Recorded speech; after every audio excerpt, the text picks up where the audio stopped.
بھی 3-4 روز پہلے میں نے دیکھا کہ شہاب نامی یہ نوجوان گودھرا میں تھا اور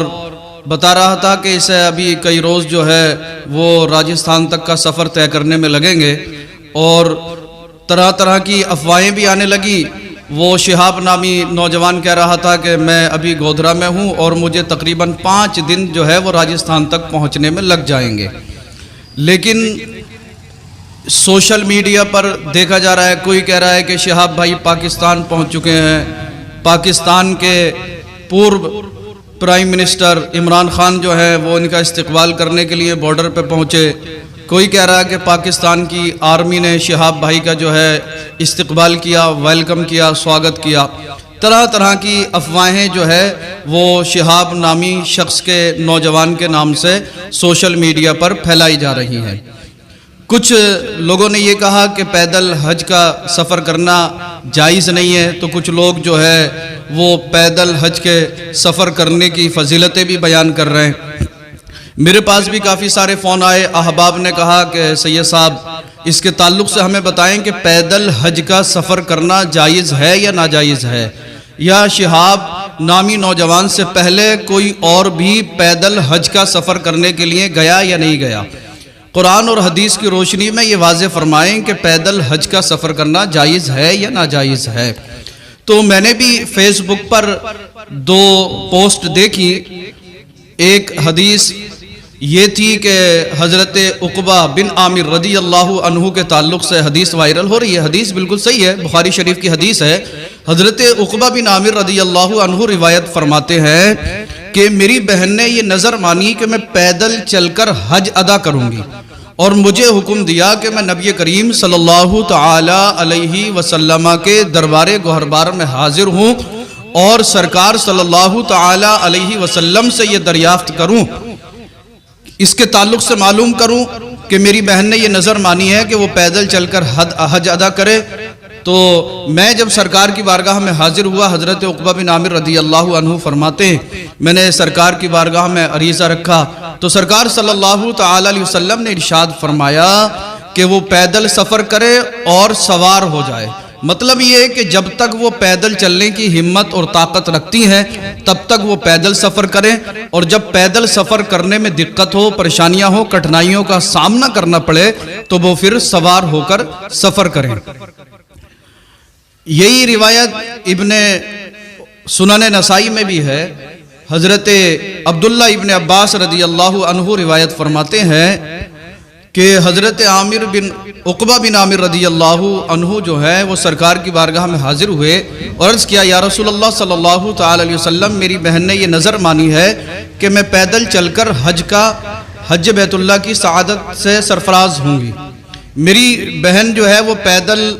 حج کرنے کی منت مان چکی ہے یا رسول اللہ صلی اللہ تعالی علیہ وسلم، اور اس نے مجھے آپ کی بارگاہ میں بھیجا اور فرمایا کہ سرکار صلی اللہ تعالی علیہ وسلم سے اس کے تعلق سے معلوم کیجئے۔ تو اللہ کے نبی صلی اللہ تعالی علیہ وسلم نے ارشاد فرمایا کہ اگر وہ پیدل حج کا سفر کرنے کی طاقت رکھتی ہیں، پیدل چل کر حج کا سفر کر سکتی ہیں تو وہ پیدل چل کر ادا کریں، اور اگر پیدل چلنے کی طاقت نہیں ہے تو جتنا پیدل چل سکتی ہیں پیدل چلیں، اس کے بعد وہ سوار ہو جائیں اور قربانی کریں یعنی دم دیں۔ دوسری حدیث حضرت انس رضی اللہ تعالی عنہ روایت فرماتے ہیں، یہ بھی سوشل میڈیا پر کافی تیزی سے وائرل ہو رہی ہے۔ حضرت انس رضی اللہ عنہ روایت فرماتے ہیں کہ اللہ کے نبی صلی اللہ تعالی علیہ وسلم نے ایک شخص کو دیکھا کہ 2 نوجوان اسے اٹھائے ہوئے ہیں اور وہ چل رہا ہے دونوں کے سہارے سے۔ اللہ کے نبی صلی اللہ تعالی علیہ وسلم نے ارشاد فرمایا کہ اس کا کیا حال ہے؟ تو اس کے دونوں بیٹوں نے کہا کہ یا رسول اللہ صلی اللہ تعالی علیہ وسلم یہ ہمارا والد ہے، ہم اسے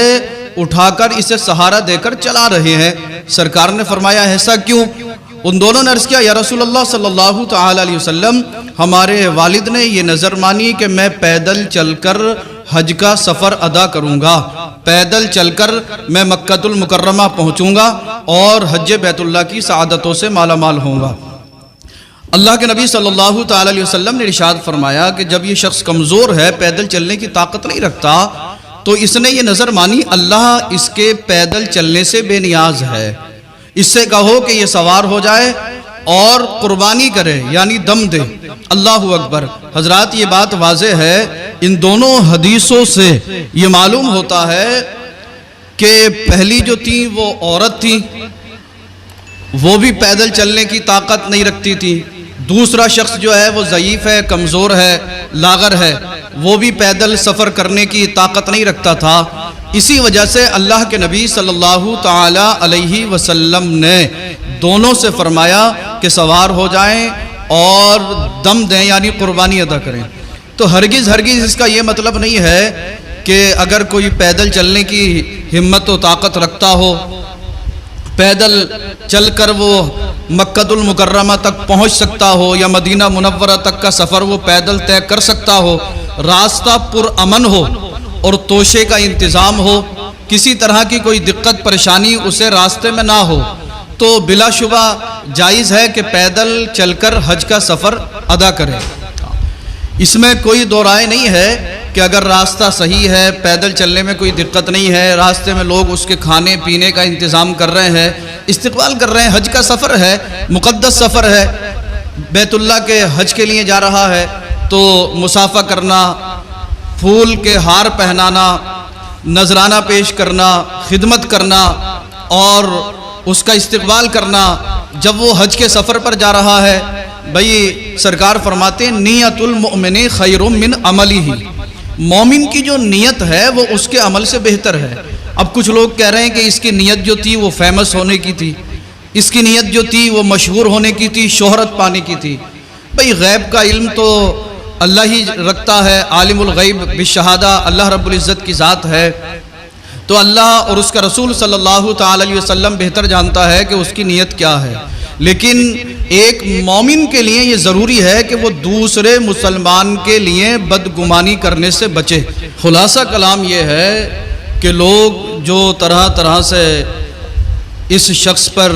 کیچڑ اچھال رہے ہیں، بدنام کرنے کی کوششیں کر رہے ہیں، تو ان لوگوں سے بھی مؤدبانہ گزارش ہے کہ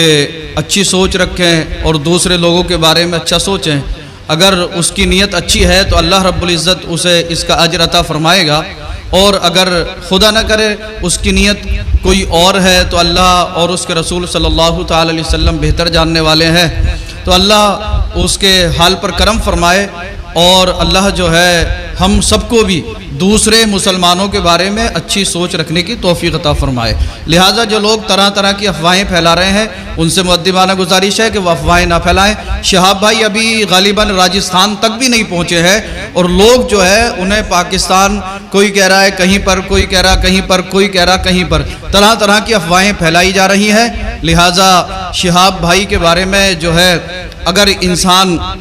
اچھی نیت رکھتا ہے، اچھی سوچ رکھتا ہے، تو دعا کرے کہ اللہ رب العزت اس بندے کے سفر کو آسان فرمائے اور اس کے حج کو بھی اپنی بارگاہ میں مقبول فرمائے۔